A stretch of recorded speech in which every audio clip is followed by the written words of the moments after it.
Justin, the Justice Department has sent a letter to the Elon Musk super PAC warning that his daily 1 million giveaway to registered voters in swing states might violate federal law. Sources tell CNN it's illegal to incentivize registration with cash prizes.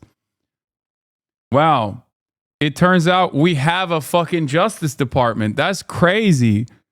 What a shocking state of affairs, dude. I can't wait for these fucking dipshits to turn around and act like this is lawfare again. They're attacking us for doing illegal shit. Why did you snitch again, Hasan? I did. Just like I control Twitch, I also control the FEC, and I also control the DOJ. Yeah, I'm the one who knocks. I'm the one who controls everything, okay? Remember when I snitched on Aiden Ross, and then Trump had to give back the fucking Rolly that Aiden Ross was giving him as an illegal donation, and then everyone yelled at me, and then I said it seems like Elon Musk's $1 million giveaway might be illegal, and now the DOJ is saying that as well. It's because they're locked in. They are watching the Hasanabi broadcast. They're all subscribed. Top of the hour or bottom of the hour doesn't fucking matter. They're all they don't want to miss a moment, you know. I am Merrick Garland. Yes, Merrick Garland is in the chat. It's pretty funny because like people do legitimately believe that. That's so sad. It's such a sad state of affairs that there is like a significant number of people online that legitimately do believe these unhinged ass fucking conspiracy theories. CNN has reached out seeking comment from Musk. Several email addresses listed on the Super PAC website. The group's treasurer and Musk press team. The Justice Department declined to comment. We want to try to get over 1 million, maybe 2 million voters in the battleground states to sign the petition to support the First Amendment and Second Amendment, Musk said in announcing the sweepstakes at a Trump campaign event in Harrisburg, Pennsylvania. We are going to be awarding $1 million randomly to people who have signed the petition every day from now until the election. Remember when Super PAC laws existed? Like, or there was some level of like restriction in terms of like what a Super PAC could do as far as like communicating directly with the campaign. That's also not even the point of contention here, for the record, because that also is illegal. Okay? Like, you can't, as a person who runs a super PAC, directly talk to the president.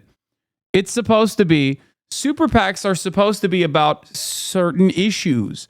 They could even be about like one candidate that they like. But what they can't do is operate with unlimited donations, okay? Dark money, unlimited donations. That is directly a additional war coffer, a war chest for the candidacy that directly communicates with the candidacy every single fucking day. Now, of course, that's what it looks like on paper, and nobody gives a shit about that. PAC actually stands for person able to chat, in parentheses, with the president. Yeah. The fact Elon thought he'd get away with this, I don't think he cares. I think he wakes up every day and goes, I'm a billionaire. Everybody thinks I'm brilliant. They don't. Okay? He's only surrounded himself with people that say that. And also, I'm untouchable. And honestly, kind of, that is kind of true. Like, he is kind of untouchable. When you are a billionaire, you are untouchable. So worst case scenario, this is illegal and the DOJ says, hey, you need to cut this shit out. Now he doesn't have to spend $1 million every fucking day. Here is Harry Enton. I tend to think the so-called Democratic panic is quite overblown at this point. Harris still has a very clear path to 270 votes. The polls show Harris basically even, if not slightly ahead in the Great Lake battlegrounds. And she still has potential backup in the Sun Belt path. Well, it's one of these funny things. Depending on which week, I get different friends from different sides of the aisle coming back to me. One week it's the Republicans worrying. This week it was the Democrats that were worrying. But then you look at polling like that, and then we take a look at the race to 270. And I should point out, the race to 270, the path to 270 for Kamala Harris is very clear right now. You know, you talk about Wisconsin. Let's turn that blue. All right, that gets Harris to 236 electoral votes. That's a lot of red, brother. What do you mean? That's the Electoral College, dog. You do realize that, like, this area under Harry Enton's arm and this right here is, like, basically half the fucking population. Like, yeah, that's just, you know, Grass is red in America. Exactly. Land doesn't vote. Yeah, it looks like big swaths of land are going crazy over the Republican Party, but that don't mean nothing. How about Michigan? We'll give her blue there. 251 electoral votes. How about Pennsylvania? Look at this. To 270 electoral votes if those Washington Post polls are in fact correct. And so she has a very clear path to 270 electoral votes. Of course, Aaron, I don't just like looking at one poll. I like to look at an aggregate of polling. So let's take a look at the recent aggregate of polls in these blue wall states. Now, what do we see?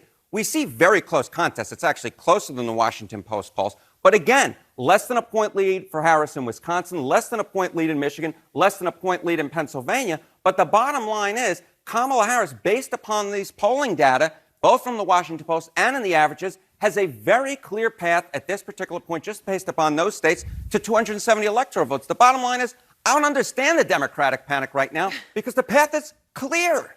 It's clear, and just to make it very clear for people, that would mean she doesn't need to win any of those other states you have there, which includes North Carolina, Nevada, Arizona, Georgia. I mean, that's just to put an emphasis on it. But North Carolina is must win for Trump on any path he has to 270. I know. You got early voting in North Carolina that has started, also in Georgia, and it has shattered records in both places. In Georgia, though, what is the number now, Harry?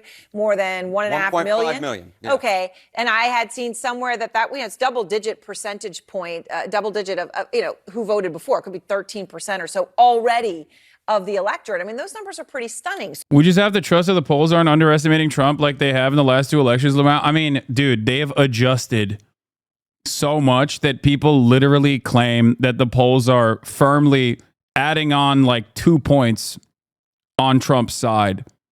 Like even reputable pollsters. I'm not talking about like the fucking obvious ridiculous pollsters. There's a lot of junk polls out there that are like Trump's doing gangbusters, right? Like I don't care about that shit. But I do think that pollsters have basically tilted the scales in Trump's direction pretty aggressively. At least they admit it. They admit that they're doing that. It's not like they admit that they're doing that due to the fact that they failed in 2016, especially. If you want my annoying suburb math, Texas is trending in the right direction. Biden lost by 600K, and these counties in the picture are worth 300K votes. Just off natural swing, persuasion, people moving in, etc. Texas is viable, if not this year. I do not believe that Texas is viable this year. We'll see what happens if the Democratic Party changes dramatically in the way that they communicate a message in other elections. I do not believe that Texas is viable this year. Elon Musk has contributed over $75 million to support Trump's election bid, though that's less than Miriam Adelson, widow of the late casino mogul Sheldon Adelson, who has donated $100 million. Her support likely stems from satisfaction with Trump's past actions. Her husband previously donated $82 million to aid Trump and other Republican campaigns in the 2016 election and lobbied for the U.S. Embassy's move to Jerusalem, a decision Trump made. Now, reports suggest that Adelson wants Trump to support Israel's annexation of the West Bank, though her spokesperson denies this claim. Adelson's goals seems to involve influencing Trump's foreign policy.